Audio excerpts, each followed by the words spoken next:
এই নেই নেই নেই নেই নেই ওর থানায় নেই নেই নেই নেই ও এই আছে আইছে এই বড়া কোন মাফি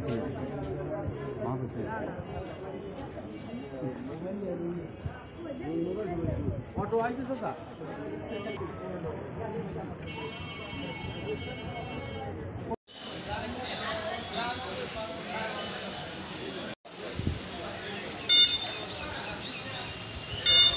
ইউনিয়নে দুস্থ অসহায়দের চাল দেওয়ার প্রোগ্রাম চলতেছিল।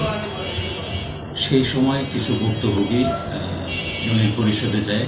তারা এই যে প্যানেল চেয়ারম্যান নাসির উদ্দিন তার কাছে তাদের পাওনা টাকাটা, অর্থাৎ তাদেরকে চাল দেবে মর্মে তাদের কাছ থেকে 300 করে টাকা নেয়, এরকম একটা ঘটনা ঘটে।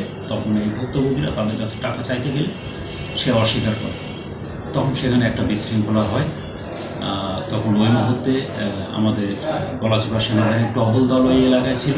তখন তারা সেনাবাহিনীর সহায়তা চাইলে সেনাবাহিনী সেখানে উপস্থিত হয় এবং উপস্থিত হয়ে এই নাসির উদ্দিন সহ তার সহযোগী মোহাম্মদ ইসাহাককে তারা আটক করে এবং আটক করে নিয়ে আসে ইউনিয়ন পরিষদের পক্ষ থেকে। ইউনিয়ন পরিষদের সচিব মহিবুল্লাহ উনি বাদী হয় এই প্যানেল চেয়ারম্যান এবং তার সহযোগিতা ইসাহাক তার বিরুদ্ধে এজাহার দাখিল করে।